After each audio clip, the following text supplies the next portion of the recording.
Hello வணக்கம் செல்ல பிள்ளைங்களா. இன்றைக்கி அம்மா வந்து முருங்கைக்காய் ஒன்று கொஞ்சம் இருக்குது, கொஞ்சம் வெண்டைக்காய் இருக்குது, ரெண்டும் போட்டு பூண்டு போட்டு குழம்பு வைக்க போகிறேன். அதை கொஞ்சம் குழம்பு கொஞ்சம் தனியாக எடுத்துக்கின்னு எறா கொஞ்சம் பொடி எறா அதை கொஞ்சம் மிக்சியில் ஒரு திருவிட்டு குழம்பு வச்சா வாசனையாக இருக்கும். அந்த மாதிரி செய்ய போகிறேன். வாங்க வீடியோக்குள்ளே போகலாம். இப்போ கடாய் போட்டாச்சு. கடாய் நல்லா காயிட்டோம். ஒன்று ஒன்று அம்மா எப்படி செய்கிறோம் சிம்பிளாக செய்வோம் பிள்ளைங்களா. 2 நாள் கூட இந்த குழம்பு நல்லாயிருக்கும், கெட்டு போகாது. இப்போ வெண்டைக்காய் வந்து நம்ம அப்படியே குழம்புல போட முடியாது, அதனால் கொஞ்சமாக வதக்கி எடுத்துக்கலாம். இல்லைன்னா கொழுன்னு இருக்கும் வெண்டைக்காய் மட்டும். எப்போவுமே வெண்டைக்காய் மட்டும் வதக்கி எடுத்து வச்சுட்டு குழம்புல போட்டோம்னா தான் நல்லாயிருக்கும். வெண்டைக்காவை நல்லா வதக்கிக்கலாம். இது பாருங்கள், கருவேப்பிலை தாளிக்கும் போது போடலை. கருவேப்பிலையும் இது பாருங்கள், 2 தக்காளி மிக்சியில் வந்து ஒரு திருகின்னு வந்துடலாம். வெண்டைக்காய் வதங்கினுக்குது. அது தக்காளியும் கருவேப்பிலையும் அரைச்சின்னு வந்தாச்சு. அம்மா வந்து குழம்பு தாளிப்பாரு. கொஞ்சம் காய் தான் இருந்தது. 2 பேர் ஒரு 10 வெண்டைக்காய் இருந்தது. சின்ன முருங்கைக்காய் போட்டு ஒரு குழம்பு வைக்கலாம்.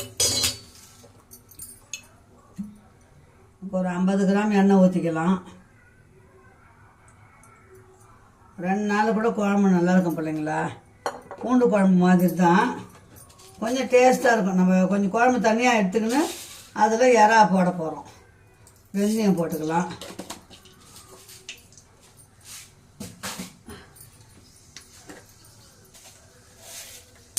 கடுகு போட்டுக்கலாம் 1 ஸ்பூனு.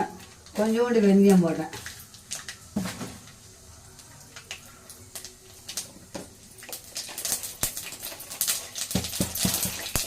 இதுக்கு கொஞ்சம் வடகம் போட்டுக்கலாம். வடகம் போட்டு நல்லா வாசனையாக இருக்கும். இல்லை 2 கட்டி பூண்டு, பெரிய பூண்டு உரிச்சு வச்சுருக்கேன் பாருங்கள், அப்படியே போட்டுக்கலாம். பூண்டு மூஞ்சில் அடிக்க போகுது, அதனால் பாருங்கள் வெங்காயம் 2 வெங்காயம், 2 தக்காளி வந்து அரைச்சிட்டேன் மிக்சியில். குழம்பு கொஞ்சம் திக்காக இருக்கும் இல்லைங்களா, அதனால் இது கொஞ்சம் நல்லா வதங்கட்டும். இதெல்லாம் இந்த முருங்கைக்காயை போட்டுக்கலாம்.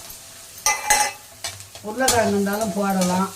வீட்டில் எந்த காய்னாலும் உருளைக்கிழங்கு, கருணைக்கிழங்கு, இந்த மாதிரி கத்திரிக்காய், முருங்கைக்காய் போட்டால் நல்லா இருக்கும். கத்திரிக்காய் வந்து எங்கள் வீட்டில் சாப்பிட மாட்டாங்க. வீட்டில் இருக்கிற காய் வெண்டைக்காயும் முருங்கைக்காய் தான் இருக்குது, அதனால் அதை போட்டு வச்சு செஞ்சு பார்க்கலாம். செய்கிறேன்.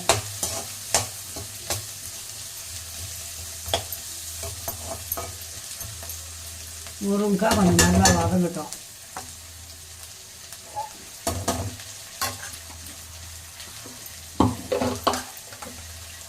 இப்போ நம்ம அரைச்சி வச்சுருந்தோம் பார்த்தீங்கன்னா தக்காளியும் கருவேப்பிலையும் அதை ஊற்றிடுவோம்.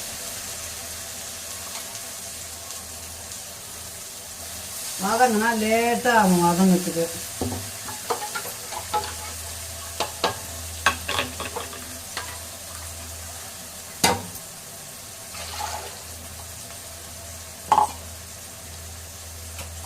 குழம்பு கொஞ்சம் எடுத்துக்கணும். எறா போட்டோம்னா அது எறா குழம்பு. கவுச்சி நான் சாப்பிட மாட்டேன்ல, அதனால் எனக்கு மட்டும் கொஞ்சம் தனியாக எடுத்துக்குவேன். எடுத்துக்கணும்னா அப்பாவுக்கு எறா போடுவேன். எறா முழுசாக போட மாட்டேன். ஒரு மிக்சியில் ஒரு திருவி தான் போடுவேன். வாசனையாக இருக்கும் நல்லா. பொடி எறான்னா குழம்புல தேடவும் முடியாது. ஒரு திருவி போட நல்லா வாசனையாகவும் இருக்கும்.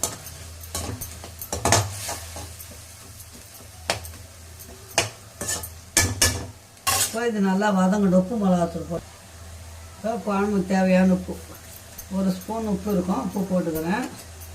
கொஞ்சம் நல்லா வதங்கும். வேலைக்காரங்களெல்லாம் கவுச்சி சாப்பிட மாட்டேன்.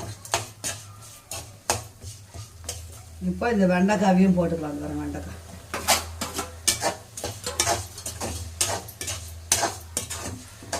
அதிலே போட்டு வதக்கினா என்னான்னு கேட்பீங்க.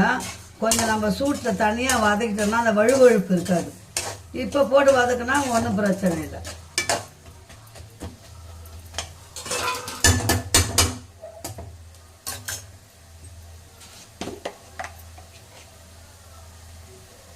மஞ்சள் தூள் 1/2 ஸ்பூன் போட்டாச்சு.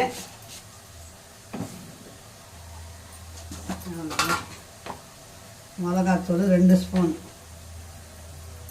பத்தலைன்னா போட்டுக்கலாம்.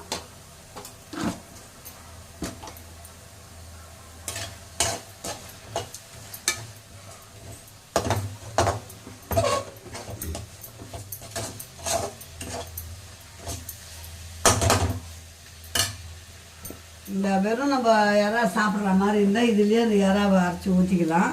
நான் குழம்பு தனியாக எடுக்கிறதால இதில் ஊற்றிட போகிறேன். புளி கரைச்சி வச்சுருக்கிறேன், இதில் ஊற்றிக்கலாம்.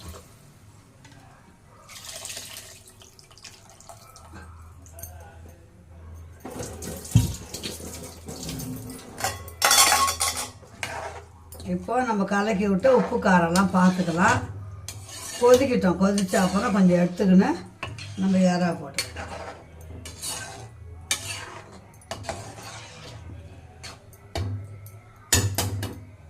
நல்லா கொதி வரட்டும். இப்போ பாருங்கள், குழம்பு வந்து நல்லா கொதிக்குது. பார்த்தீங்களா, சூப்பராக கொதிக்குதுங்களா குழம்பு.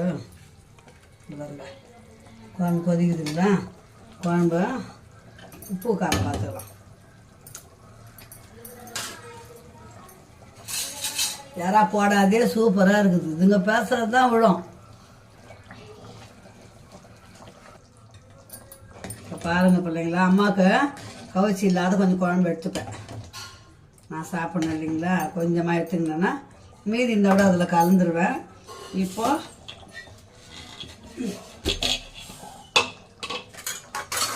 நம்ம அந்த இறா நசுக்கி வச்சு வச்சிங்கன்னா அதை ஊற்றிக்கலாம். அதில் டேஸ்ட்டாக இருக்கும், வாசனை நல்லாயிருக்கும்.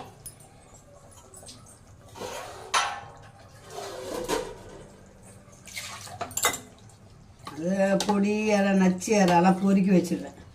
அதை போட்டால் வாசனைக்கு நல்லாயிருக்கும், குழம்புல தெரியாது. அதனால் அதை ஊற்றிட்டேன்.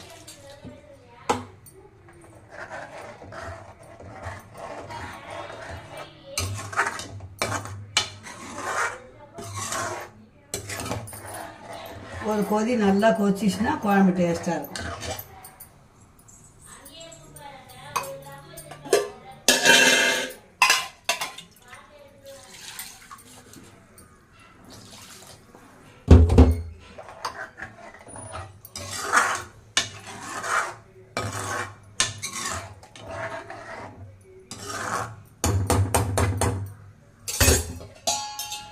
நல்லா கொதிக்கிட்டோம். கொதிச்ச அப்புறம் ஆஃப் பண்ணிடலாம். அவ்வளோதான். இறா இறா அதை பொடி இறா தான் அது திருவி போட்டேன். டேஸ்ட்டுக்கோசரம் தான் அந்த இறா நச்சி இறான்னு சொல்லுவாங்க, பொடி இறா. முருங்கைக்காய், வெண்டைக்காய் போட்டு பூண்டு போட்டு குழம்பு இன்னைக்கு சூப்பராக இருக்கும். இந்த மாதிரி செஞ்சு சாப்பிட்டு பாருங்கள். எனக்கு ரொம்ப பிடிக்கும் இந்த குழம்பு. அதனால தான் இந்த மாதிரி செய்கிறேன். நல்லா கொதிச்சோன்னா இறக்கிடலாம். வாசனை இறா குழம்பு மாதிரி தான் இருக்கும். ஆனால் பூண்டு, முருங்கைக்காய், வெண்டைக்காய் போட்டு குழம்பு வாசனைக்கோசம் இந்த இறா கொஞ்சம் நசுக்கி போட்டேன் நான். அவ்வளோதான். சூப்பரான குழம்பு முடிஞ்சிச்சு. இந்த மாதிரி செஞ்சு பாருங்கள், எப்படி இதுன்னு சொல்லுங்கள் பிள்ளைங்களா. இது இட்லிக்கு தொட்டுக்கலாம், சாப்பாட்டுக்கு வச்சுக்கலாம். ஓகே, பாய் செல்லங்களா. இந்த வீடியோ இதோட முடிச்சுக்கலாம். மீண்டும் ஒரு நல்ல வீடியோ சந்திக்கலாம். பாய். குழம்பு எப்படி கொதிக்குது பார்த்தீங்களா.